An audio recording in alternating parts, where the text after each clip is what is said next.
Beckham now to Owen, and here's another Owen run. He's going to worry them again. It's a great run by Michael Owen, and he might finish it off. Oh, it's a wonderful goal! This is the rise and fall of Michael Owen, England's golden boy and perhaps the greatest what-if player. He was fast, he was fearless, and for a brief moment he was the best in the world. At 18 he stunned Argentina, at 22 he won the Ballon d'Or, but by 30 he was a former legend. This is the story of Michael Owen, England's golden boy who burned too bright too fast. Born in Chester in 1979, Michael Owen was destined to be a footballer. By the time he was 18 years old, he was leading the line for Liverpool. He wasn't tall, he wasn't strong, but he had the pace. Terrifyingly world-class pace. His movement, elite. His finishing, clinical. His composure, that we've never seen of a teenager. In his debut season, he scored 18 Premier League goals, winning the Golden Boot. Defenders knew he'd run in behind, but they still couldn't stop him. He was pure instinct, pure pace, pure goals. At the age of just 18, Michael Owen made it into the England squad, leading the line for England in the World Cup, scoring that goal against Argentina. Yes, that goal.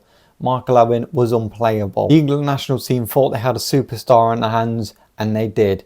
Unbelievable by Michael Owen for such a young kid to jump on the world stage.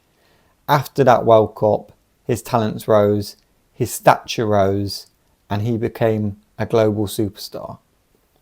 In 2001, Michael Owen arguably hit his peak. He won the treble with Liverpool, the League Cup, the FA Cup and UEFA Cup.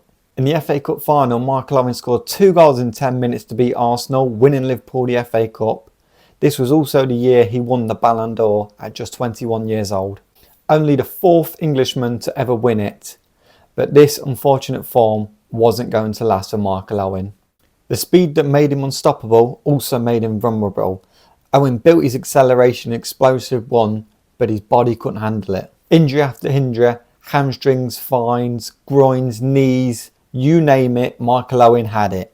On August the 14th, 2004, Michael Owen joined Real Madrid. He joined the Galacticos, the likes of Zidane, Raul, Ronaldo, Luis Figo, David Beckham. He became the 2nd Liverpool player to join Real Madrid 5 years after Stephen McManaman did from 1999 to 2003. However, unfortunately, due to his time at Real Madrid, injuries started to kick in. Having only scored 13 goals in 36 appearances for Real Madrid, Michael Owen just wasn't the same player he used to be. And then in 2005, Michael Owen made the move to Newcastle United. Newcastle United bought Michael Owen for a record fee of £16.8 million, which nowadays isn't a lot, but back in 2005, this was a lot of money. This was a big deal for Newcastle. However, Michael Owen was at Newcastle for 7 years, only playing 71 times and scoring 26 goals, a complete shadow of his former self. In 2006, in England's 2nd World Cup match, he torn his ACL. This was just the beginning of the end for Michael Owen. In the year 2009, Michael Owen decided to join Manchester United.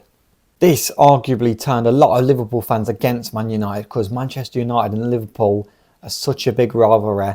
Liverpool fans did not take well to Michael Owen joining United. Michael Owen was on a pay-as-you-play deal from Sir Alex Ferguson, essentially meaning Sir Fergie knew his injury situation and was only going to pay him if he played him, basically. Michael Owen took the number 7 shot of Cristiano Ronaldo, who inevitably went to Real Madrid that season. After having a good start to the pre-season, Michael Owen scored his first goal for Manchester United 6 minutes into stoppage time against Manchester City to win the game 4-3. Michael Owen had seemingly found some form for Manchester United, scoring a couple of times in the Champions League against CSKA in Moscow and Wolfsburg. He also scored a hat-trick against Wolfsburg. Michael Owen also scored Manchester United's first goal in the 2-1 win against Aston Villa in the League Cup final back in 2010. And with this burst of form, Michael Owen thought he may get back into the England squad after being kicked out. However, unfortunately, again injury strikes and a hamstring hits back in March, ruling Michael Owen out for the World Cup that year. Michael Owen, however, did go in to win the Premier League title back in 2011. However, again, it's another case of injury after injury, as Michael Owen was then sold to Stoke. Having only played 8 times for Stoke City, scoring 1 goal, Michael Owen knew it was the end and realised he had to retire. His body just couldn't take it no more. His knees had gone, his hamstring had gone, his body had just broken down. But that's the story of the England wonder kid Michael Owen, who went to the highs of the '98 World Cup. However, due to injuries and hamstrings, he was never the same player.